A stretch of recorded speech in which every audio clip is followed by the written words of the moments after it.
사람들은 결혼할 때 이렇게 말합니다. 사랑하면 다 이겨낼 수 있어. 성격 차이도 살다 보면 맞춰지겠지. 물론 맞는 말입니다. 그런데 결혼 생활이 몇 년 지나면 이런 말이 나오기 시작합니다. 사랑하는데 왜 이렇게 피곤하지? 좋은 사람인데 왜 같이 살면 화가 나지? 이 사람은 왜 맨날 양말을 소파 밑에 넣어둘까? 결혼은 현실입니다. 누가 설거지를 하고 쓰레기를 버리고 부모님 전화를 받고 카드값을 걱정할지가 중요해집니다. 부부궁합은 단순한 사주팔자가 아닙니다. 성격, 생활습관, 돈 쓰는 방식, 부지런함, 잔소리, 참을성까지 모두 포함됩니다. 재미있지만 은근히 현실적인 부부궁합을 재미로 한번 살펴보겠습니다. 1. 똑똑한 남편 플러스 바보 같은 아내. 뭘까요? 행복이라고 하네요. 이 바보 같은 아내는 정말 어리석다는 뜻은 아니고요. 모든 일을 따지지 않고 적당히 넘어갈 줄 아는 지혜로운 사람을 말합니다. 남편이 열심히 설명하는데 여보 이건 이렇게 해야 돼. 내가 알아봤는데. 그때 아내가 이렇게 대답하죠. 그래 당신이 알아서 해. 남편은 갑자기 국가 경제를 책임지는 사람처럼 진지해집니다. 하지만 아내는 남편이 완벽해서 맡기는 게 아니라 가정의 평화를 위해서 한 수 접어주는 것입니다. 부부 사이에 매번 이기려고 하면 결국 혼자 남습니다. 져주는 사람이 진짜 고수입니다. 두 번째, 게으른 남편, 부지런한 아내. 게으른 남편과 부지런한 아내, 꽤 많은 조합이죠. 남편은 소파하고 한 몸이 되고 리모컨과 스마트폰은 가장 가까운 친구가 됩니다. 하지만 아내는 빨래, 식사, 청소, 장보기, 육아, 병원 예약과 분리수거까지 모두 책임집니다. 그때 남편이 묻죠. 여보 뭐 도와줄까? 근데 이 말이 더 화가 나죠. 집안일은 아내의 업무를 남편이 도와주는 게 아니라 부부가 함께 해야 할 일이기 때문이죠. 아내는 처음에는 내가 하면 빠르지 하면서 참습니다. 근데 마음속에 기록이 쌓이죠. 양말 또 안 치움, 분리수거 말만함, 여전히 소파와 일체형. 이 기록들이 쌓이면 어느 날 폭발하죠. 게으른 남편이 가장 무서워야 할 것은 잔소리가 아니라 어느 날 아내가 더 이상 잔소리를 하지 않는 순간입니다. 그때는 이미 아내가 마음의 정리가 시작됐을 수 있습니다. 남편이 이렇게 오래 가면 절대 안 되죠. 3번, 게으른 남편과 게으른 아내. 두 사람 모두 느긋하면 처음에는 잘 맞는 것처럼 보입니다. 청소는 내일 하지 뭐. 근데 문제는 그 내일이 좀처럼 오지 않는다는 거죠. 매일매일 미루니까. 싱크대에는 그릇이 쌓이고 빨래는 산맥을 이루고 냉장고 속 반찬은 몇 년이 된지 알 수 없습니다. 그러다 한 사람이 말하죠. 이거 언제 치울 거야? 그러면 상대가 말합니다. 그러는 당신은. 이 한마디로 전쟁이 시작되죠. 부부싸움은 거창한 성격 차이보다 쓰레기 봉투, 설거지, 택배 상자, 양말 같은 사소한 일에서 시작되는 경우가 많습니다. 결국 문제는 누가 먼저 일어나서 움직이느냐는 거죠. 답이 없어요. 네 번째, 성실한 남편, 똑똑한 아내.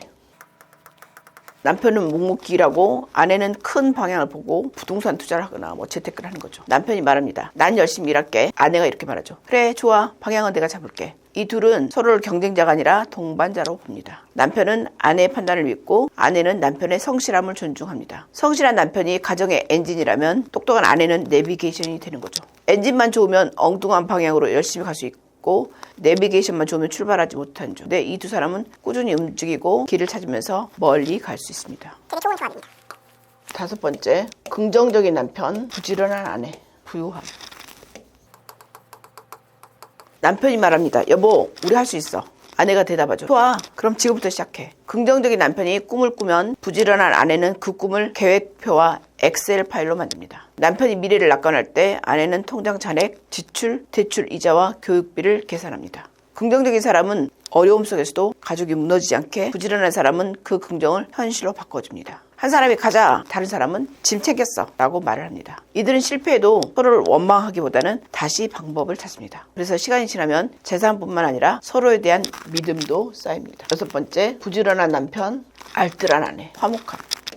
남편은 열심히 벌고 아내는 현명하게 관리합니다. 생활비, 저축, 보험, 교육비, 부모님 용돈, 비상금이 어디로 가야 하는지 잘 압니다. 알뜰한 아내는 무조건 돈을 쓰지 않는 사람이 아닙니다. 이것은 부지런한 남편은 돈을 벌면서 보람을 느끼고 알뜰한 아내는 그 돈을 지키면서 안정감을 만듭니다. 돈이 어디로 사라졌는지 몰라서 싸울 일은 줄어듭니다. 가정의 평화는 사랑에서 오지만 때로는 가계부에서도 옵니다. 7번, 바보 같은 남편, 순진한 아내. 안정적. 두 사람 모두 욕심이 크지 않고 상대를 지나치게 따지지 않습니다. 남들이 보기에는 답답해 보일 수도 있습니다. 근데 두 사람은 편안합니다. 좋은 차나 비싼 여행이 없어도 괜찮고 남들과 비교하지 않아도 됩니다. 함께 저녁을 먹고 주말에 시장에 가고 아프면 약을 챙겨주고 잠들기 전에 불 꺼줘 라고 말할 수 있는 사람. 이것이 이 부부에게는 행복입니다. 대단한 성공도 좋지만 매일 마음이 편한 것도 큰 복입니다. 세상은 똑똑한 사람을 칭찬하지만 가정은 편안한 사람을 오래 기억합니다. 8번째, 영리한 남편, 영리한 아내. 이게 뭘까요? 이혼. 영리한 두 사람은 잘 맞으면 최고의 파트너가 될 수 있습니다. 문제는 둘 다 자신이 옳다고 생각하고 지기 싫어할 때입니다. 대화는 금세 토론회가 됩니다. 논리와 근거, 과거 발언과 사례까지 등장합니다. 당신이 3년 전에 그렇게 말했잖아. 그건 맥락이 달랐지. 이쯤 되면 부부 싸움이 아니라 법적 공방입니다. 두 사람이 모두 영리하면 판단이 빠르고 목표도 분명합니다. 하지만 결혼에서는 정답을 맞히는 것보다 상대의 마음을 이해하는 것이 더 중요할 때가 많습니다. 결혼 생활에서 가장 위험한 말은 내 말이 맞잖아. 내 말이 맞아도 상대의 마음이 다치면 결국 둘 다 진 것입니다. 영리한 부부에게 필요한 것은 가끔 일부러 져주는 지혜입니다. 멍청한 남편과 영리한 아내가 살면 어떻게 되나요? 아내가 참아주면 다행인데 안 참아주면 이혼이지. 부부는 완벽한 두 사람이 만나는 관계가 아니죠. 부족한 두 사람이 서로의 빈틈을 채워주는 관계입니다. 한 사람은 빠르고 다른 사람은 느릴 수 있습니다. 한 사람은 계획적이고 다른 사람은 즉흥적일 수 있죠. 한 사람은 돈을 잘 벌고 다른 사람은 돈을 잘 지킬 수 있습니다. 중요한 것은 서로 다르다는 사실이 아니라 그 다름을 어떻게 받아들이냐입니다. 다름을 공격하면 싸움이 되고 다름을 인정하면 궁합이 됩니다.